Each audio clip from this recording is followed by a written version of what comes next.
फिर वही बोलेंगे और हम डराई तो है नहीं, सीधी बात।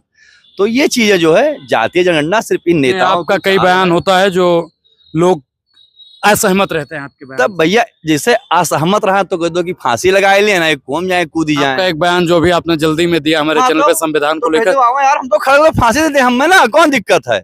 जो सही है वो सही है, उस पर सही बोला जाएगा। लेकिन घुमाओ ना फिराओ ना, जो सही है तो सही बोला जाए। ठीक, जिसकी जले उसकी जले। ठीक, और जातीय जनगणना अगर सही आंकड़ा आ जाएगा, वो मोदी ले आई हैं, शाह ले आई हैं, योगी जी ले आई हैं, कोई ले आई हैं, तो बताओ हम में अखिलेश लेके चलाएंगे। नमस्कार दोस्तों, मैं अनुराग ओझा। फिर से हमारे साथ में एक बार नील ठाकुर जी मौजूद हैं। अपने बयान की वजह से सुर्खियों पर बने रहते हैं। एक बयान का इन दिनों सोशल मीडिया पर बड़ी तेजी से वायरल भी हो रहा है। ठाकुर साहब, पहले तो आपका बहुत बहुत स्वागत। जय जय श्री राम, हर हर महादेव, शंभू श्री महाकाल। प्रधानमंत्री जी ने जातीय जनगणना का ऐलान कर दिया है। अब जातीय जनगणना होगी देश में। हाँ, जिसकी जितनी हिस्सेदारी उसकी उतनी भागीदारी। तो वो तो पहले से थी, कौन सी नई बात कर दिए प्रधानमंत्री। 2011 में हुआ था जनगणना। नहीं, अब जातीय जनगणना होगी। तब हो जाती है, बहुत ऐसा नहीं कहते तो कि उसका आंकड़ा नहीं आया था, मनमोहन जी ने रोक दिया था। ऐसा आए। मनमोहन जी ने तो ये बताओ 75 साल कांग्रेस और किसका है सार, खाली रोकी सी 75 साल आज जो भोगत है पहलगाम और सब आतंकी, ये सब वही के दिन हुए, कांग्रेस के। तो इन्हों ऐसे रोक दे हैं बस। मोदी जी ने कह दिया कि अब जातीय जनगणना होकर रहेगी, अब सबको सबका हक अधिकार मिलेगा। जो बहुजन समाज का शोषण आज तक हुआ है, अब वो लोग भी पार्लियामेंट जाएंगे, सचिवालय जाएंगे। अभी आपने कहा शोषण किसी का नहीं हो रहा है। जैसे हमारे यहाँ गांव में हर जन तो उनका हम काका बुलाए तो उनके शोषण होगा। जैसे जे भाई, जैसे हमारे पिताजी हमारे बाबा उनको बोलते आए हुए हैं कि भैया ये तार बाबा हो या तार काका हुए, तो ये कौन शोषण हुआ है। अभी अलीगढ़ में एक लड़के को जय भीम बोलने पर मारा गया। अरे अब बस सपा के एक न्यूज आवा है, सपा के विधायक आवास पर एक कहते हैं दलित के बिटिया के लाश मिली है। तब बताओ, अब बताओ शोषण क्या करता है। दलितों का शोषण कौन कर? कोई नहीं कर रहा है, खाली कहने वाली बात है। दलितों का कोई शोषण नहीं है। सुनिए, पहली बात तो ये दलित नहीं है, ये हमारे भाई हैं, ये सब हिंदू हैं, ये सनातनी हैं। हमरे तोहरे यहाँ ढंग से दिया न जलत हुई, लेकिन इनके घर में दीपक जला मिली तो है। अभी कैसे कह दियो कि कहा था, ये सबसे बड़ी बात है। इनको सिर्फ और सिर्फ बांटने का काम इन चोरकट नेताओं का रहता है। वह कहीं हम फलाने को उठ ले, कहीं हम उनके उठ ले, कहीं हम उनके उठ ले। काहे भैया, अब आपने कहा कि जातीय जनगणना, ठीक है, आप चलो मान लो कह दो कि जातीय जनगणना के आधार पर हो गया। अब इसमें रोटी सेकने कौन आएगा पता है? जो संसद भवन में बैठे चोर हैं और जो विधानसभा में बैठे डकैत हैं, ये यही हैं। पूछो क्या अखिलेश कहीं है यादव अतना, वह शिवराज सिंह कहीं ठाकुर अतना, चौधरी कहीं जाट अतना, सतीश जी आई हैं तो कहीं है ब्राह्मण अतना। ठीक यार, ये सब तो पता चलना चाहिए ना देश में एससी कितने हैं, एसटी कितने हैं, ओबीसी कितने हैं, जर्नल कितने हैं। देखिए ऐसा है कि एससी जर्नल ओबीसी ये अपने आप का जानते कि हम कितना कितना संख्या। जातीय जनगणना से दिक्कत क्यों है? नहीं दिक्कत नहीं, मगर इसमें दिक्कत सुनो, इसमें दिक्कत किसको है? जो बैठ के मलाई काट रहे हैं। जैसे अब अखिलेश यादव लाठी खाए के नेता बने होते, चंद्रशेखर लाठी खाए नेता बने होते। जितना शरीर में हड्डियां नहीं है उससे ज्यादा उन्होंने लाठियां खाई। हाँ, तुम तो देखा ही रहा, सही बताओ तू, हम तो नहीं देखा आज तक की लाठी खाए। चट दे बोला जैसे कहीं दे हमें मारे डालत हैं। जान तो गवाह लंदन घूमत रहा, ये रुपया कहाँ से आवा? अब फिर भाई बोलो तो कहा वो ये रुपया कहाँ से आवा? पहली बात, ये सब एक नंबर के चोर हैं। और सुनिए, ये जातीय ये जितने नेता सांसद विधायक हैं मंत्री सब चोर हैं एक नंबर के। ये इन्हीं लोगों की आदत है कि जातीय जनगणना के आधार पर हम सबको बांटने का कार्य करेंगे। जातीय जनगणना से कहाँ लोग बटेंगे? पता लगाया जाएगा कि ठाकुर समाज कितना है, बाभन कितना है। अच्छा ये बताओ, आप ना जानते हो कि हम क्यों हुई, ओबीसी ना जानते हम क्यों हुई? संख्या पता चलेगी। संख्या पता है भी। अगर मान लो तोहरे घर में 4 जाओ तो 4 जने अलग अलग हैं का? तो सरकार के पास डाटा जाएगा ना कि इतना ब्राह्मण है, इतना ठाकुर है, इतना दलित है। सरकार आज तक पता नहीं लगाए पाई हरामखोर कि पाकिस्तान से कितना आतंकवादी कश्मीर में हालिया जो कितना बॉर्डर है, Kutch border, Ganganagar border, Lahore border, Attari Wagah border है। हुआ यक्को आतंकी हमला आए हुआ था तो खाली कश्मीर में काहे हुआ था। जातीय जनगणना होनी चाहिए या नहीं होनी चाहिए? देखिए, अगर इनका लोग का लूटे शौक है तो ये जातीय जनगणना कराओ है। हमें वास्ते देखो, जौन नंबर रोटी हमें मिला था उमन खाए सुखन, ये जातीय जनगणना करें तब वो खुश न करें तब वो खुश हैं, ठीक है। लेकिन ये जो जातीय जनगणना का आधार है ये सिर्फ इन चोरकट नेताओं की चाल है।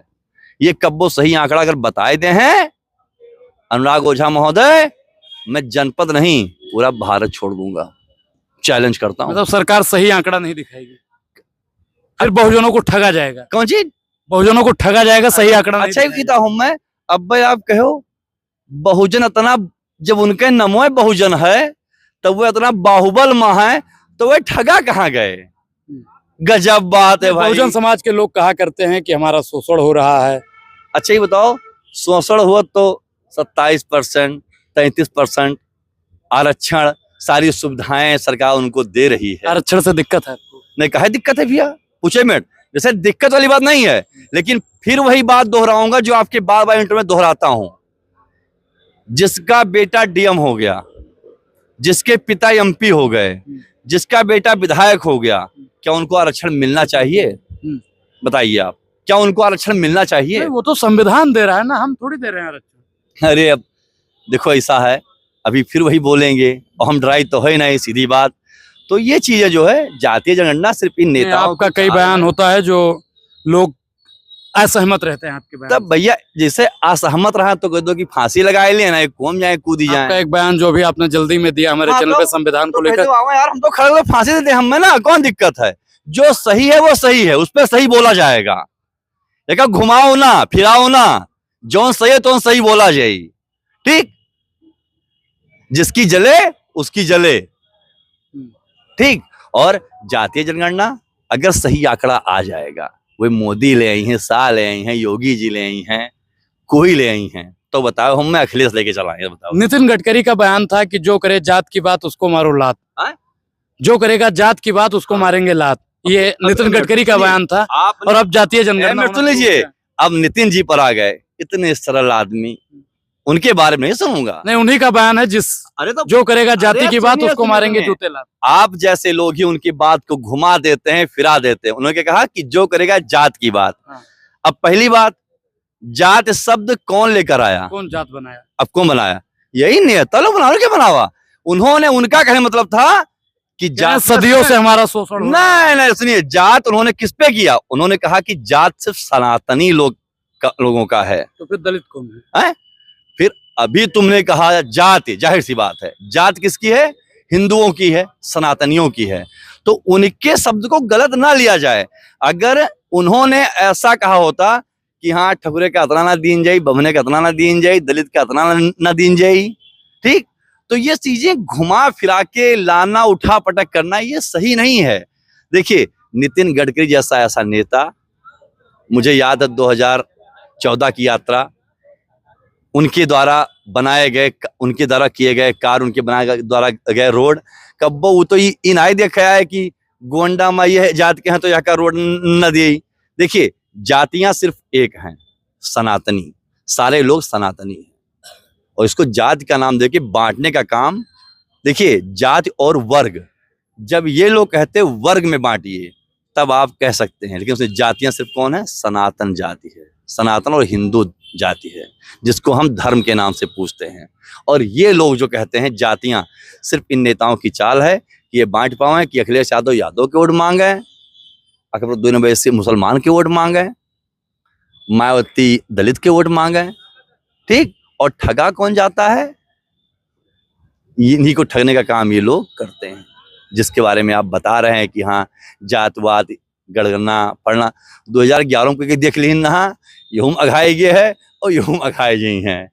ये कुछ कोनो पक्का ना है कि कितना ये ला सकत है। प्रधानमंत्री जी ने कहा कि एक रहेंगे तो सेफ रहेंगे, हाँ, और अब जातीय जनगणना हो रही है। तो भैया जाहिर सी बात है, अगर ये खमहन अगर मुठवा बंधा है तो मारे में आनंद आई, और जब मुठवा खोल दे वो, जैसे अब कोई हिंदू भाई अपन मारा जाए लागे और हम ना बोली और अनुराग ओझा ना बोले, अरे हम तो यार बाभन हो तो हमारे ठाकुर है मारा जाए दियो, तो उनके बाद सही है कि जब मुठवा बांधे रहो तब पैबो। आज जौन ई पुलवामा अटैक खातिर सोचत है 9 दिन, ई ना सोचते। अखिलेश बताओ उम्मन सब दलीय बैठक में गबे नहीं कि अब बताओ ये कौन चीज हुआ, काहे नहीं गए। आज जहां सारा देश एकजुट है वहां वो क्यों नहीं गए। क्या प्रधानमंत्री नरेंद्र मोदी कोई कठोर कदम उठाएंगे या नहीं, आखिरी सवाल। भैया हम तो उनसे निवेदन है, सीधे कही थे, आर पार की जंग, महाभारत के जैसा कुरुक्षेत्र, रामायण के जैसा लंका और मेवाड़ के जैसा पानीपत होना चाहिए, पाकिस्तान खत्म होना चाहिए बस। और ये कहानी नहीं कि आज हुआ एयर स्ट्राइक होती, ये सब कहानी ठिकाने। दाल मत तोड़िए, जड़ को ही नस्ता नाबूद कर दीजिए। जैसे गांव में जब कोई पेड़ सुखाओ तो पता क्या होता है, हींग दे देते हैं, हींग। तो इस समय हमारी सेना फुल प्लेस में है, ये राफेल लायो है, धनुष लायो है, विक्रांत खड़ी है, कौन दिक्कत में आई। अरे उठाओ मारो, झोंको झरे दे, नमर तब्बो खाओ तब्बो खाओ, कौन दिक्कत है। तो इसलिए आर पार की जंग करें, उसमें हम लोग पूरा साथ दिए हैं। और सुन लीजिए, उसमें जितने भारत की सेनाएं हैं, संगठन हैं, चाहे वो परशुराम सेना हो, चाहे अवध केसरी सेना हो, चाहे करणी सेना हो, चाहे भीम सेना हो, चाहे जितने भी संगठन हैं, ये सारे पहुंची हैं। और प्रधानमंत्री महोदय योगी जी से आदेश लिए थे कि भैया AK-47 के आदेश करो, हम तो हमें सबका दियो, और हम सब पहुंची, गिराए खत्म करी, पाकिस्तान यहाँ ले आओ, क्योंकि हम बाप हुई और पाकिस्तान बेटा हो जाए। गेहूं खाने अटत है उस जंग करी, तो इसलिए आर पार की लड़ाई लड़ो, धाए दे मारो, बात कर। जी धन्यवाद। जय श्री राम।